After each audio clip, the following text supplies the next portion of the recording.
Good evening, everybody. Well, I'm not too sure if I could say good evening because the background would show that it's kind of like in the middle of the day. But welcome to Shepherd's Corner, conversations with the Archbishop of the Archdiocese of Port of Spain. And we've been journeying and we've been taking on very interesting topics. Today, we're going to be dealing with what is our best option. And therefore, welcome Archbishop Charles Jason Gordon. How are you doing, Reverend Deacon Derek Walcott? Good, but I only hope that based on the government's regulations, we are not supposed to be on the beach. Well, if you look at my background, I'm not on the beach. I am looking over the sea. Yeah, I'm not on the beach. I'm not sure about you. I see the wind blowing in your hair. You see the wind blowing over here. Oh. Yeah. And why you think there's a government regulation about not going to the beach? Why there's a government? Because if we go to the beach, we will want to. We wouldn't get herd immunity. But what would happen at the beach? Why we are forbidden at these days? But we'll gather, we'll drink, we won't have a mask on, we won't social distance, all those things. Oh, so it's because of and what's causing all of this? This thing that they call COVID, the virus. Oh, the microbe. The microbe. Yeah, the microbe. Oh, is the microbe have all you not being able to go to a beach?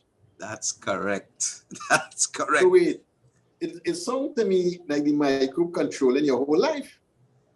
Boy, for the last year and a half, that seems to be the story. It seems to be the story that this microbe has come in and turned the whole of the world upside down. And so it's been a challenge. Many things that we used to do, fellas used to go and take a little sweat.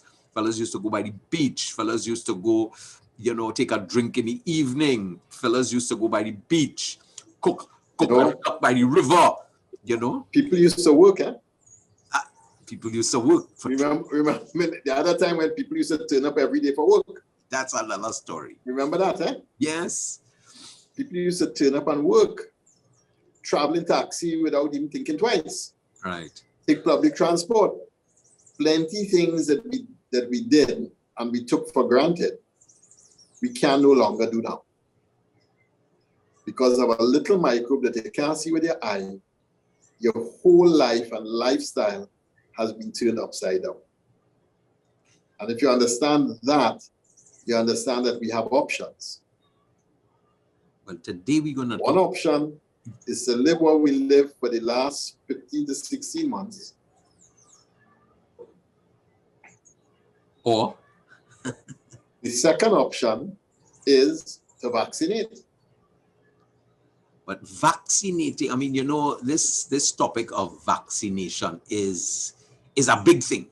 Because you have your anti-vaxxers, you have your pro-vaxxers, So the question is, why should we vaccinate? Well, I don't know how we will ever get out of the series of lockdowns, mask wearing, social distancing, isolating, until a significant proportion of the planet is vaccinated. And that's the absolute truth. And it's not just for us here in Trinidad and Tobago, This has to be planetary. Because as long as there's significant portions of the planet that are not vaccinated, what we're going to have is new strains of the vaccines emerging. And those new strains are going to become more viral, as we've seen from the Brazilian strain, the Indian strain, all the different strains around. And when that starts to happen, even us who vaccinated now have to face new threats with these new strains until we figure out whether the vaccine we took is going to hold us against that. And that's why it's not just about me vaccinating or you vaccinating, but the whole planet. The whole planet has to vaccinate. Otherwise, we're going to be in this series that we're in for the last 15 months, we're going to do this for another year or two. Archbishop J, but just hold on there. Hold on. It's 7 billion people. We're talking about 7 billion people on this little blue ball. Yeah. And they have certain countries who have all the vaccines that they need and more. And that's why I'm starting the way I'm starting. I'm not saying that who could vaccinate should vaccinate. I'm saying until we find a way for the whole planet to vaccinate, we are going to be in this lockdown and open up, mask wearing, social distancing, and all the drama that we're facing. And that's really the challenge that we have. There's another way, you know. The other way is to allow people to be infected in sufficient numbers to be able to build herd immunity. That's the other way. Just say, okay, folks, open it back up. We know a pile of people are going to die, and that's all right. And, you know, just let's go. Because one thing we know is we can't continue to keep the economy closed the way it is closed, and we can't continue to keep the children doing digital education when so many of them don't have what it takes to do digital education, and so many are dropping out of school. We can't continue this. So the other way is just if people don't want to vaccinate, open it up, and just let everybody go back to work. And a number of people are going to die. We'll build some herd immunity, and with that we will in 5-6 years, whoever remains would be immune, and we continue on as we were before. That's another way. But I'm saying that the cost of this second strategy will be very high mortality. Extremely high mortality, because if you're talking about 1% of 7 billion people, you're talking 400 million people will die. Well, you know, the last time they did this, and they didn't have the technology we had, 50 million people died. Yeah. It was a more expensive thing than the Spanish flu was more expensive than the Second World War or the First World War. Far more people died. So yes, but before people die, you have to understand what happened in India. Before people die, the whole health system gets overrun. Then you can't get oxygen. Somebody who could recover cannot recover because they can't get oxygen to recover. Then we don't have the medications. You know, in the States, you get COVID, you go into a hospital. There's a medication now that they're using, $2,000 a pop, and they need 5 pops to recover. Okay, so that's $10,000 per patient for recovery. Now in the States, they're just paying it. In a small country with limited resources, we can't do that. So you understand where we're going. So if we don't vaccinate, then we're going to be, the pandemic is going to continue. Every now and again, the health centers will get overrun. We'll have to do another big shutdown. When you shut down, you're killing the economy. People can't work. People get starved. Now you have to get food to people. Unemployment, because plenty restaurants and small businesses not opening after COVID. This second round of shutdown has closed many businesses that were just holding on after the last time we opened up. And these, according to many senior health professionals internationally, seem to be the real options that we have. You close down and ride it out and prolong the herd immunity. You kill the economy, you create incredible unemployment. You vaccinate real quick, everybody, you get back to whatever you could call normal after that. Or you go for herd immunity, open up everything, and you just know plenty of people going to die. Well, I don't like any of the options, and that's the truth. I really don't. Of course, we could follow the practice as in China, which is the third option. And that means big government, big command and control. And you mandate that everyone has an app on their phone, and that app traces your contact in real time. And that if you were close contact to anyone at all who tested positive for COVID, you get your screen goes in a particular color, and then you have to come off you have to go into isolation immediately. And if that happens, then you then have to report immediately for a medical clinic and get further advice. Now that's a smart way of doing it, but it means that you have to have some discipline. You have that transparency. You know my people who have 2 and 3 phones. You know my people. The 1.2 million people in Trinidad don't have about 2.1 million phones already. Correct. So they have an app on each phone. So even this phone, I gone and I come in contact with somebody, no problem. I put that phone home, they could check me at home. But my next phone out and about. But you see, in the Asian countries, China, Korea, these countries, they have a honor system, and they have a high sense of response to authority. And they're accustomed to big brother knowing their information. That has worked really well in the Asian countries. It hasn't worked in any Western country yet. Those are our 3 options. Those really are the 3 options. Have the government all over your business. Let this thing just go and crash the economy and kill millions of people internationally, or hundreds of millions of people internationally, or vaccinate. That's really, when it comes down to it, that's the option.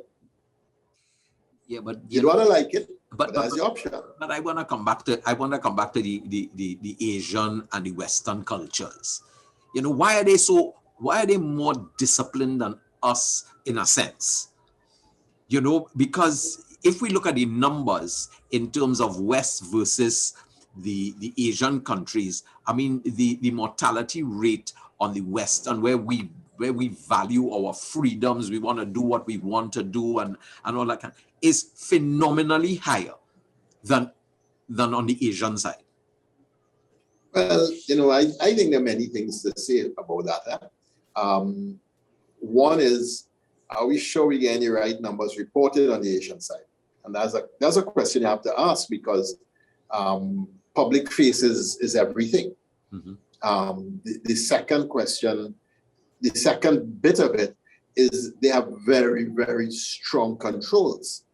And if they catch you in stupidness, the results, you're not liking them. Okay? Now we have a pile of human rights lawyers here waiting on any government to try and infringe on people's freedoms, and they tie that up in court for 10 years. That's half the problem. Whereas there, this is what it is, this is what it is. You know the consequences. You want to break it, you deal with consequences. Very different from us. People say, we should be like Singapore. Well, the fact is we're not like Singapore. And there's a reason why we're not. But there's some elements of the discipline and the way in which the rules are followed in Singapore that we could well emulate. But Trinidad will never be a Singapore. We are too much of a rambunctious democracy for us to do that. But at the same time, we push this freedom far too far on the other side too. And so I'm seeing both of these things as really the place where we are. And the only other way is to vaccinate. It's the only other way, the only other thing that makes sense. Boy, I look at the numbers that you quoted in your article, right? You're talking about, if the numbers a little bit off, 4,600. Before we go to the numbers, the other thing with the Asian and the Western is that the Western has this thing of individual freedom, whereas the Asian really has this thing of the common good. And they would put the common good before the individual freedom. We put our individual freedom before the common good. These are two perspectives. And there's always a need for a delicate balance between these perspectives. The Asian countries have been better equipped in the short term to manage the pandemic because they understand the common good and why that has to go first. We have been at a disadvantage because this individual freedom means that people could choose, like in America, not to wear a mask and put out fake news, misinformation and disinformation to stop it, and then threaten to sue if the government seeks to insist. So that's another dynamic between the East and the West that we also have to understand. But go ahead. Yeah, but I want to, before I go back to the numbers bit, you talked about individual freedoms, you talk about the common good, but you're also saying that in both cases, both sets of people need to find a balance. Yes. And I'm saying it's a delicate balance. So you go too far to the common good notion or to collectivity, and then the individual gets stifled. And the individual is just a pawn in a big mill. You go too far to the individual freedom, and we have the mess that we have, where nobody wants to sacrifice for the common good. And therefore, we are taking a hit that we should never be taking. Our numbers should never be where they are. They're only where they are because people have not been prepared to sacrifice for the common good. We tell people, you can't do your Zesta party, you can't do your lime, you can't do your beach lime, you can't do this, you can't do that. We explain why that is necessary. Many of the leaders, not just the politicians, many leaders have appealed to people as to why discipline is required at this time. And our numbers still went through the roof. Because the individual chose to do what they want to do that suited them and suited their lifestyle. And they couldn't put the good of the whole ahead of their own desires. So we are right now in this little 1.4 million people. We are now up to about 800 deaths that we do know. Just correct. To put that in perspective, India, to keep up with us, would have to have 800,000 deaths. Jeez. Because they are 1,000 times better than us. Yes. Okay? So our 800 deaths, you could add notes. Mm-hmm. Mm-hmm. So that's where it is. So if you look at China with a strong government control, they only had 4,636 deaths reported. And that's for over 1 billion people. Whereas the US with strong individual freedoms had 614,007 deaths. Yeah. That's 4,006 for the whole of China, 640,000 for America.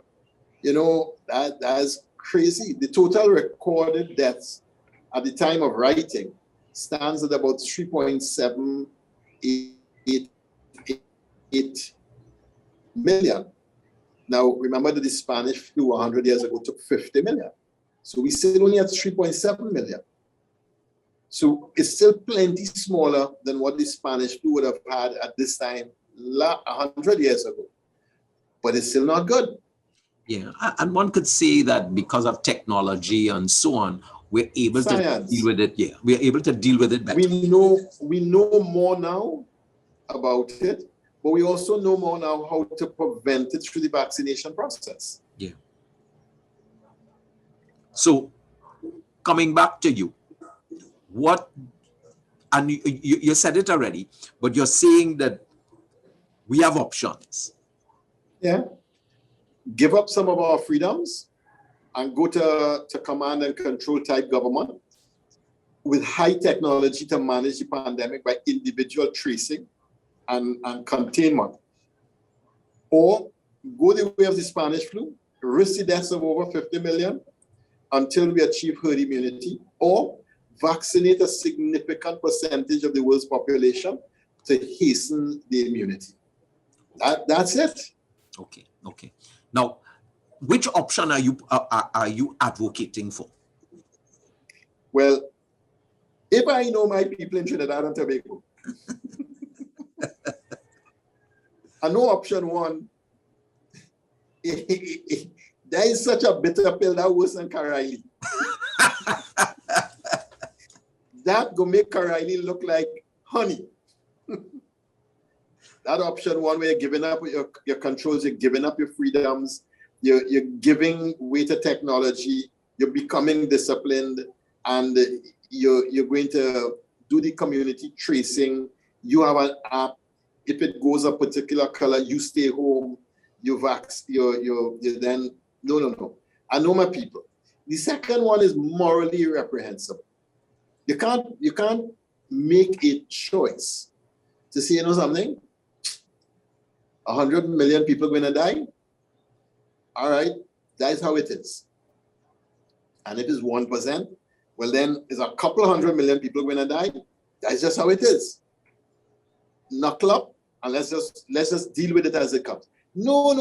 That is a reprehensible moral choice. The third choice is to vaccinate, but it has to be a significant percentage of the world's population, so that there are enough people who are immune, so that the virus stops being able to spread, and most importantly, stops the mutations from happening, to keep everyone safe. Yeah, but my thing in looking at the at this option of vaccinating, and you just had a key thing there. We need to vaccinate the world's population quickly so that we don't get all of these different variants coming up.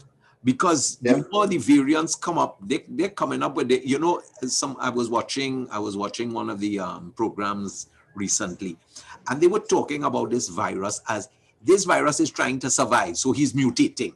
He doesn't want to be killed, so he is going to correct mutate. Exactly, because again resistance, again block, so it's going to upgrade.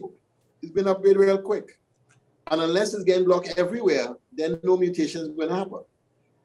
So that's what you're dealing with. Now, I would say each of these has its own significant risk. The risk in the first proposal is that governments do not give up controls very easily. And when the pandemic done and over, to ask a government to give back control that it took during a pandemic, I think that's a significant risk. So once they give it, it will be real difficult for them to come out of that kind of control that they had.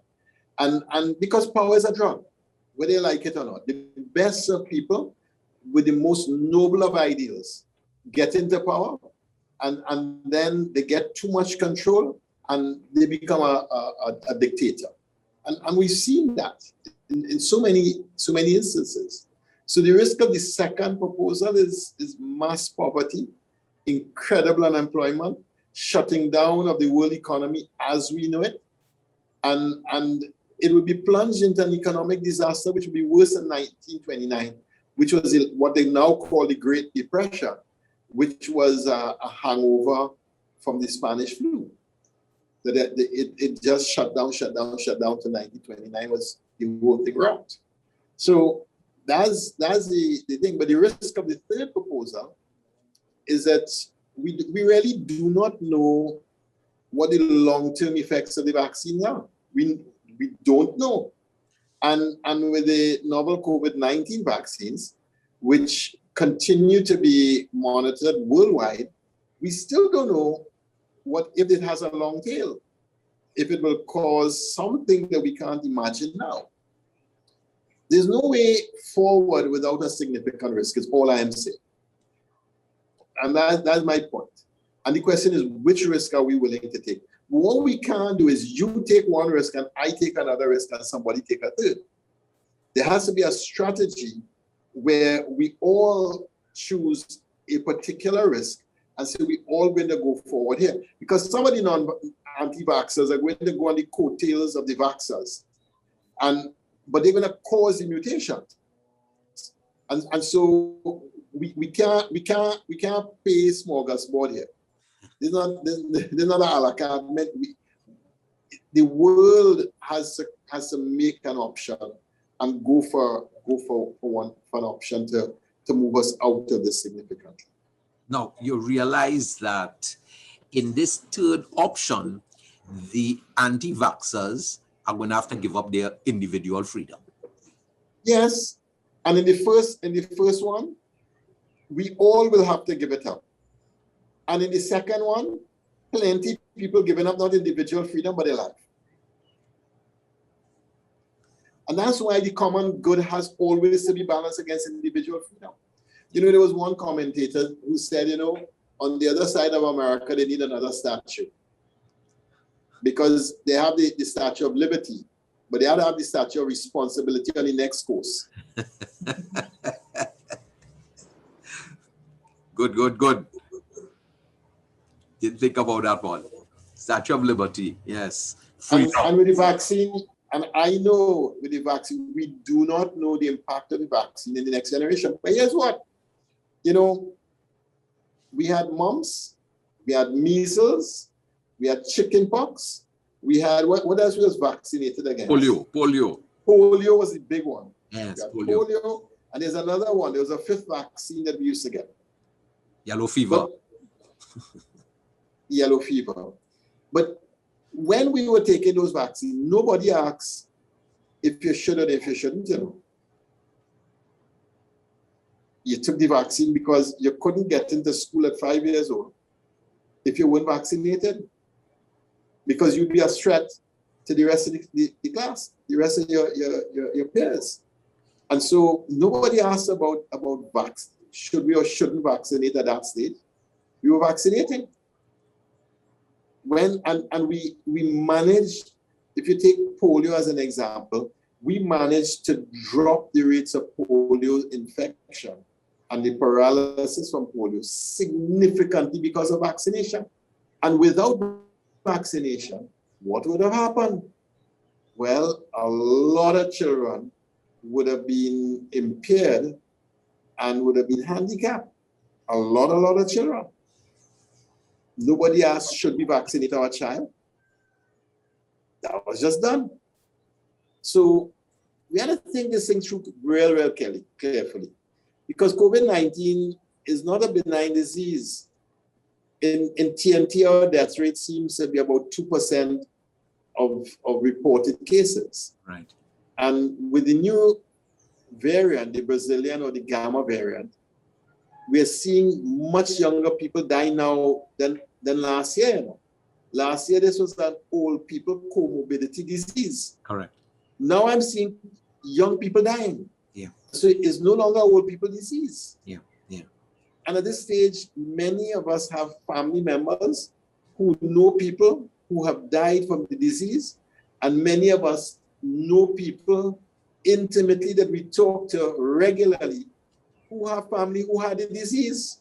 I don't know if you know anybody like that, but I certainly know somebody I talk to on a weekly basis at least who had family who had the disease, who had COVID. And it's pressure. It is. It's real. I just want to let everybody know. You used to have the fellas would be painting on the sidewalk, painting on buildings. This is a rumor. It is propaganda. COVID is not real. Deacon Derek is telling all you, COVID is real. COVID. How you know that? How I know that? What credential you have? Partner, I lived through this thing. I didn't get it, but I had to take care of somebody, a beloved, who had COVID. It is real. It is. And was it nice? No, not at all. Not at all. Was it terrifying or was it a walk in the breeze? No, I'm telling you, as somebody who lived through that for 28 days, it was extremely frightening. I was anxious. And I thank God for everybody who prayed. I thank God for the doctors who helped. I thank God for the oxygen machines. I really thank God, because I can say that I literally stared death in the face. So it is real. And frightening. Very, very frightening. And you see, that's what people who haven't come face to face with it don't understand. It is easy to be philosophical about these things if you haven't stared at somebody's touch and go with COVID and not knowing if they'll come back on this side or they end into the next side. Mm-hmm. It's really easy to be very philosophical. I think at this stage, the many people who know people who've had COVID and the many people who've seen people die without their family with COVID, and the many people who have been buried without their family with COVID, I think that itself should be a scare to all of us. Mm-hmm. And should tell all of us, this thing is real. It's real. Yeah, but Archbishop J is more than that too, because lots of people who've contracted COVID now have the after effects where they have been now permanently, disabled or permanently contracted. I mean, I have a very close relative who now has diabetes and a heart problem. And because of COVID, and he didn't have these comorbidities before. And the point I'm making is everybody wants to know about the long tail of the vaccine. Nobody asks about the long tail of COVID itself. Right. COVID has a long tail, at least a medium tail, if not a long, because we don't have the long. We have a medium. And we know enough from people who had COVID last year that this year they are seeing health challenges that they didn't have before they got COVID. And under that medium tail of COVID, we don't know how deep it's going to go. And there's a cost to all of this, because treating that and keeping those people medicated and keeping those people safe is much more expensive than a vaccine. Yeah. What you're going to spend in 1 month is plenty more than a vaccine. High blood pressure tablets, they tell me, is a couple $100 a month. So, the vaccine is only $9 a month. Call it $70 for one shot. Not a month, and it's two you're taking. And you're taking so it's cheaper than a bucket of KFC. It is. And all you want, all your KFC. So vaccinate. And you can't get the KFC unless we vaccinate. Because the restaurants can't open and the people can't work. I'm trying to help people to see the interconnectedness of the struggling Trinidad and Tobago today. And this thought of many people, I'm not vaccinated. That is for them, that ain't for me. As you were saying that, I think that could be a good marketing drive. Vaccinate and get a bucket of KFC. I think they will sell out. Oh God, a 2-piece now, man, a 2-piece and price. If everybody in the family vaccinate, then the whole family get the bucket. That's a winner take all. Winner. Yeah. But what we have to understand is this long tail, or what they call it long COVID. Even those who are surviving infections, we don't know what this is going to be. We know that for 12 weeks, many people have serious side effects after they've so-called recovered from COVID. And we don't know how long that is going to go. And I think that is a significant challenge that we have to face. For me to sit by and just allow people to become infected as a deliberate strategy is absolutely, completely inhumane. Brazil did it. The Brazil president said, there are no COVID, all you go ahead. And far more people got COVID than should have gotten COVID in Brazil. Yeah. So now many people are realizing that, with that, a lot of people died, as we are seeing here for us too.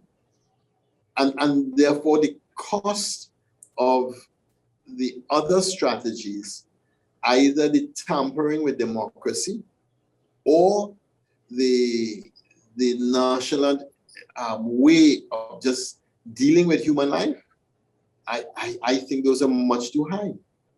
When I evaluate the options, vaccination seems to me right now the only real option. And I think that's why Pope Francis said to refuse vaccines for COVID is suicidal denial. That is real strong, you know. Yeah. That's real strong. To refuse vaccines for COVID is suicidal denial. I know about you know, but that is listen, that is real strong. Every human has an ethical responsibility to be vaccinated, so says the Holy Father. We all have an ethical responsibility because we can't just leave it to some and not to others. Yeah, because it is affecting, okay, so it's affecting health, it's affecting the economy, it's affecting the mental status of people, it's affecting the common good, it's affecting our freedom. Now that is amazing, you know, by not being vaccinated. That's the outcome. That's the cost. Well, if you look at what we are facing now in this new rounds of lockdown, our third rounds of lockdown, if you look at what we're facing now, I mean, the cost is phenomenal. It's phenomenal. And can we afford to pay this cost? Is it fair that people are not going to have work for the rest of this year and maybe even parts of next year because other people are choosing not to vaccinate? Or you choose not to vaccinate, now you're working in some high flow area, on a taxi, or in a bank, or in a mall, or in a KFC, where you interacting with hundreds of customers every single day. You refuse to vaccinate. You pick up COVID from somebody because it's high flow, and you know start transmitting to many people. You become a super spreader because you refuse to vaccinate. And now even colleagues that you're working with are going to be subject to your infection, because we know that even with the vaccine, you will never get COVID very strong. You will not die, but you could still pick up a very mild version of it. And the longer you are in a closed airspace with a person with COVID, the more likely it is to pick it up. It's time and air movement is a real simple formula, you know. If you outdoors like you are right now with the breeze blowing as strong as you blowing, and we having the same conversation, and we both facing in the same direction, in other words, with the breeze behind our back, it's unlikely that any particles from your mouth could come to mine or mine could come to yours. Put us in an air-conditioned room, and that's why we've not been in a studio for a year. Put us in an air-conditioned room, and after 5 minutes, 10 minutes, half an hour, one of us have COVID, those particles are all over that room. Yeah. Our inter conversation of two people in an air-conditioned room, and the whole room is filled with COVID. And that's the problem. Why it's not a simple thing of, well, you know, this go, it ain't going anywhere. We have choices. I'm saying the most sensible choice for me is vaccination.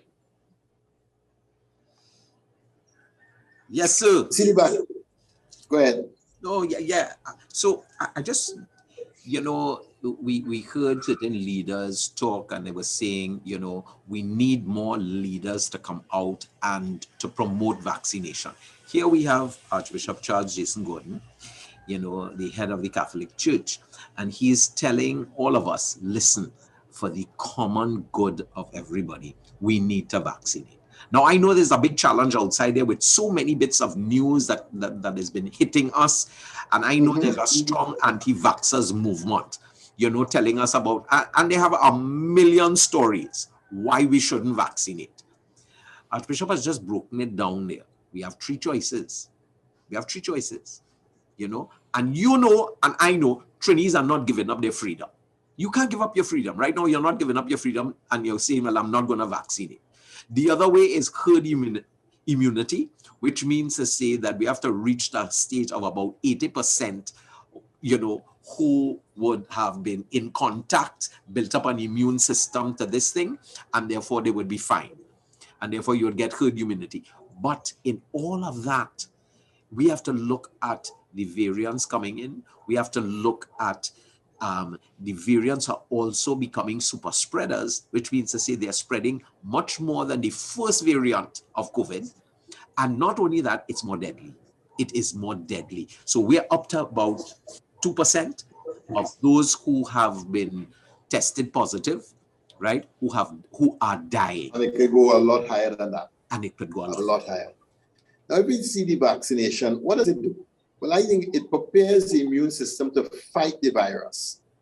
And that's what a vaccine does. By exposing it to important parts of the virus, so that when we are exposed to the live virus, they've already had a simulation run on it, and we can mount a good immune response against the virus when it comes.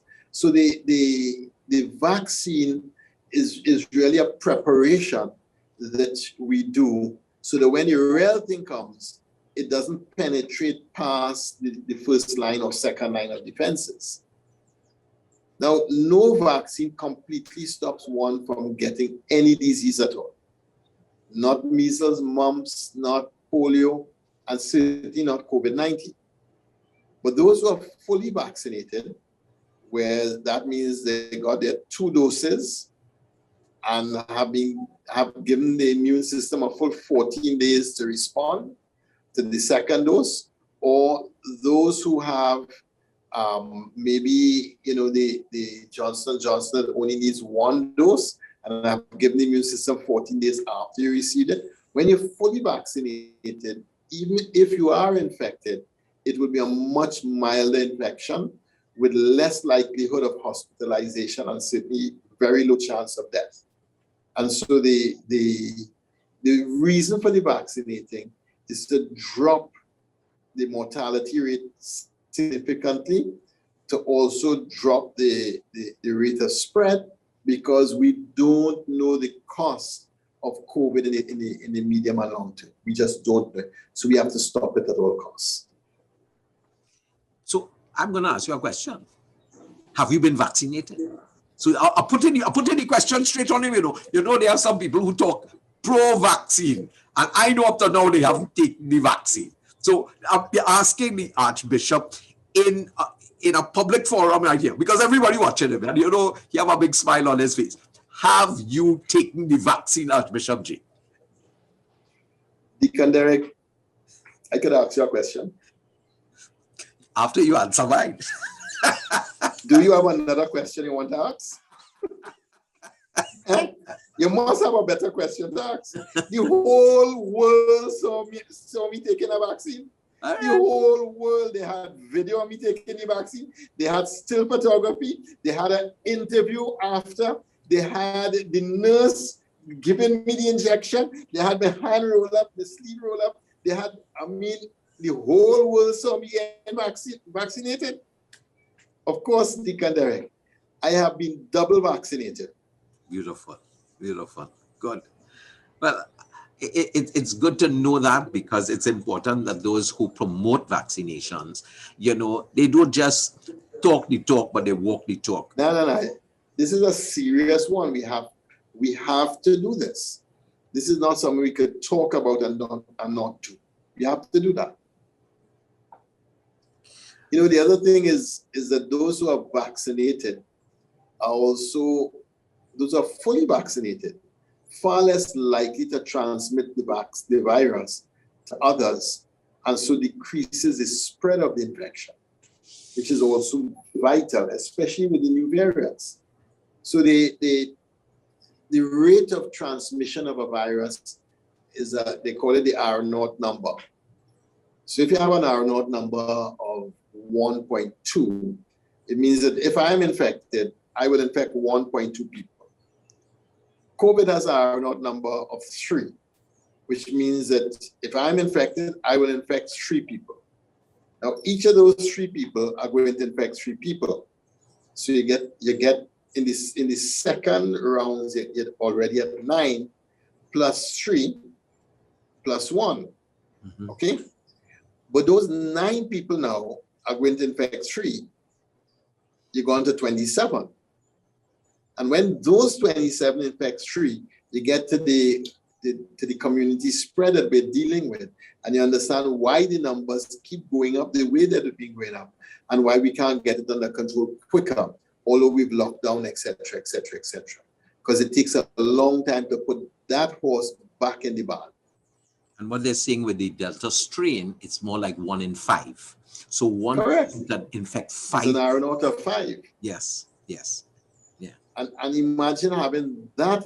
If we had the Delta strain rather than what we had, when we were seeing 600 people for new cases a day, we'd have been up to 700 and 800 people for new cases a day. And that rate would have been spiking with it. Yeah. So it's something that we have to understand. These are serious things, and that's why the vaccine seems to me like the only real option that makes sense in the face of the options that I see available to us.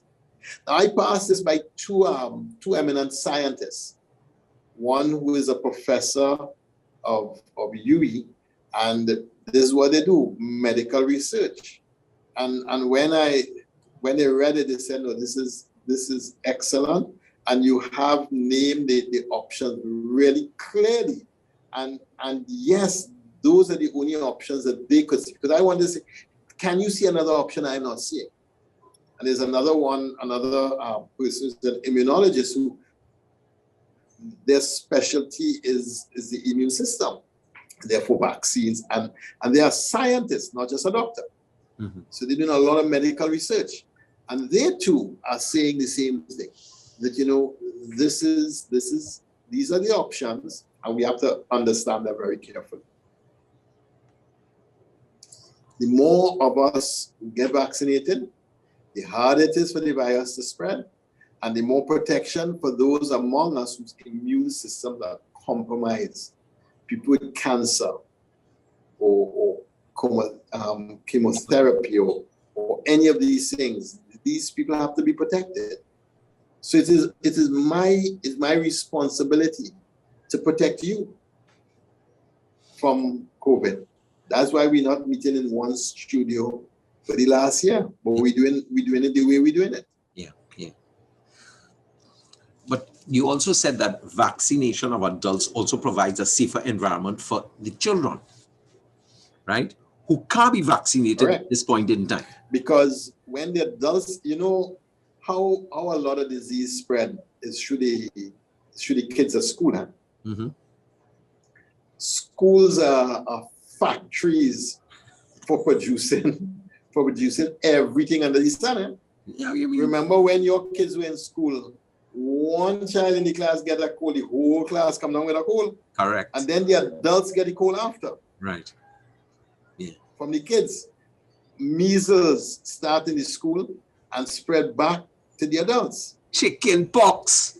Chicken pox spread from the school back to the adults. Yeah. So when you adults now are vaccinated, even if the kids get it and they recover quickly with no side effects, etc., if the adults are vaccinated, it means that the adults have a much better chance of not being infected by the kids if the kids contract it in school.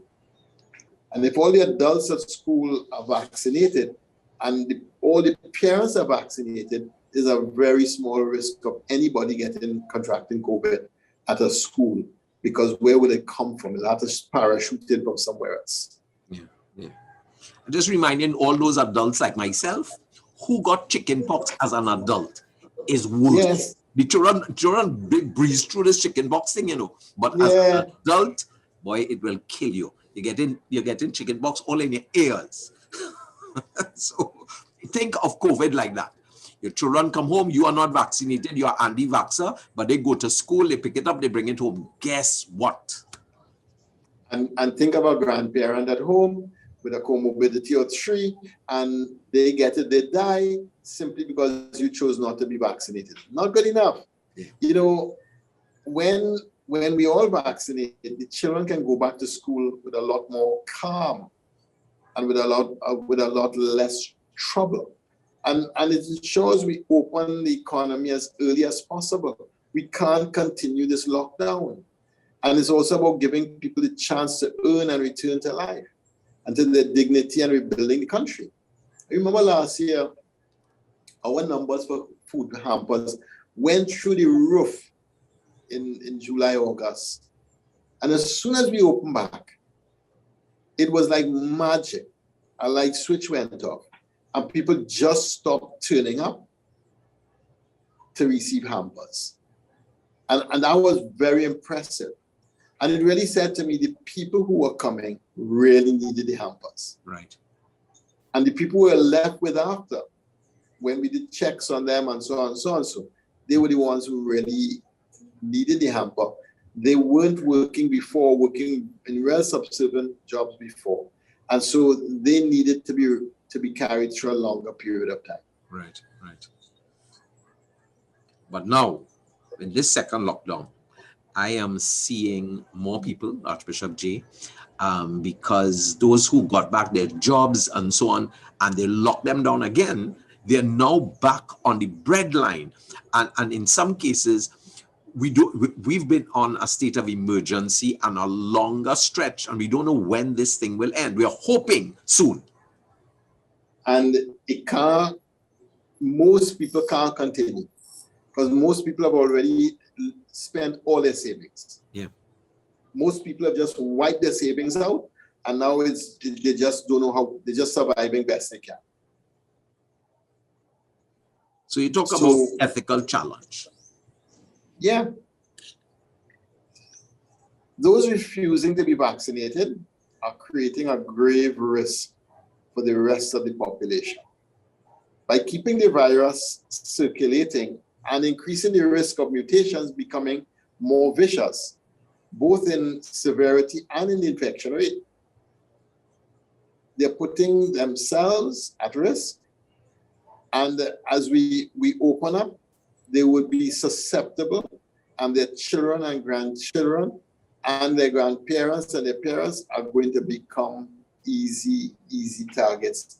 And it'll be so easy for them to become carriers and to create this whole thing one more time. I don't know if this country psychologically could hold another lockdown this year or early next year. And the only way to avoid another lockdown this year or early next year is mass vaccination.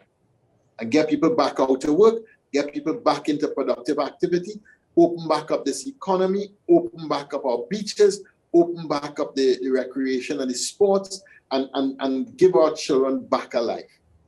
That's the only way I see us going forward. But because this way of locking down and thinking we could do this 3 or 4 times in the next 3 years, no, psychologically and economically, we can't pay that price.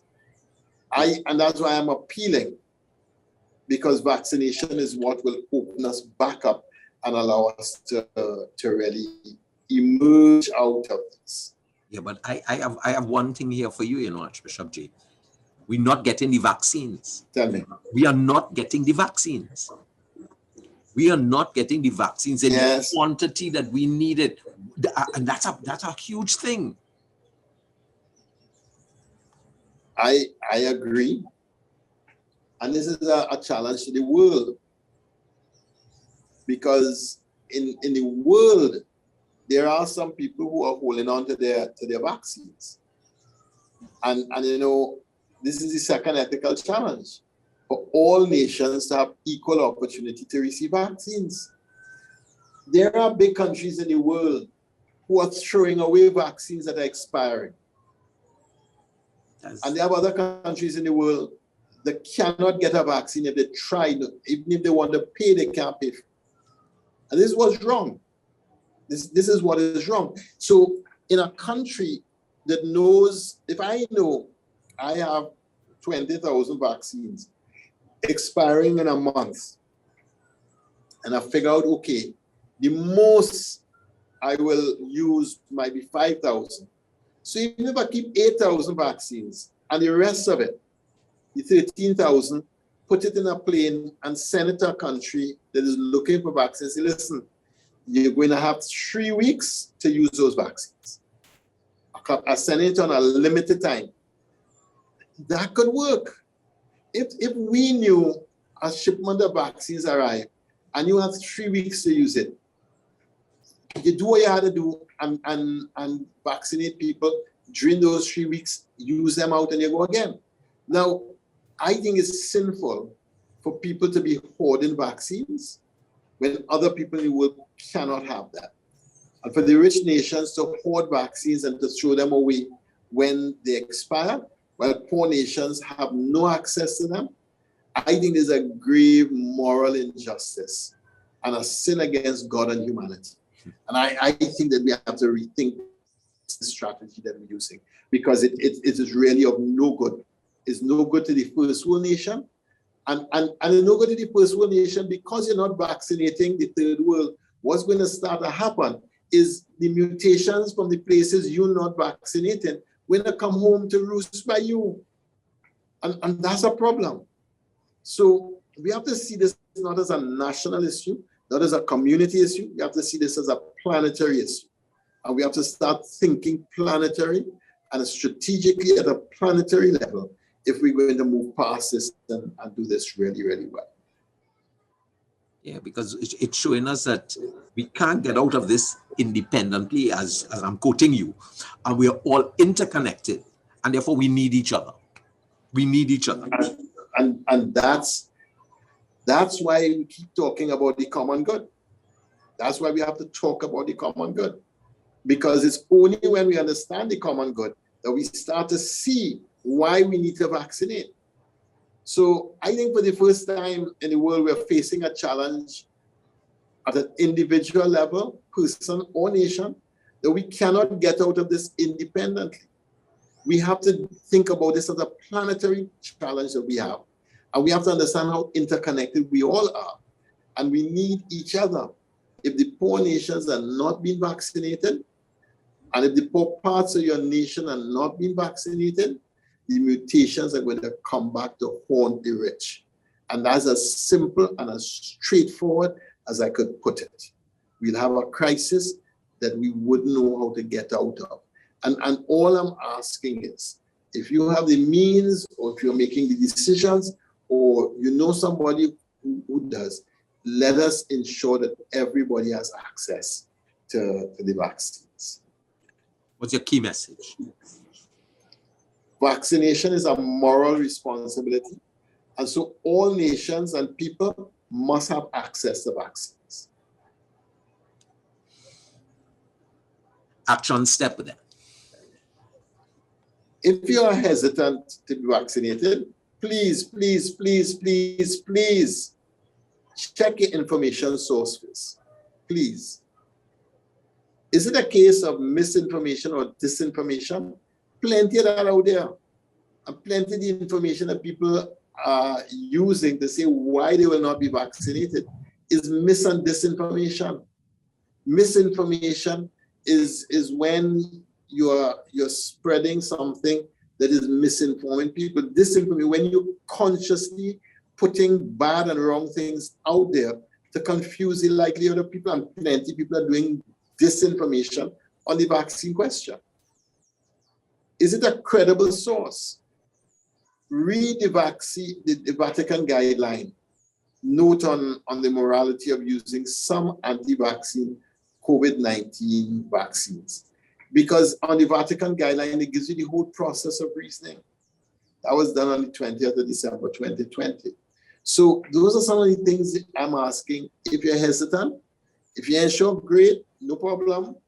Check the Vatican guideline on it and check the source of your information and how credible that source actually is. Scripture reading. Scripture reading is John 10:10.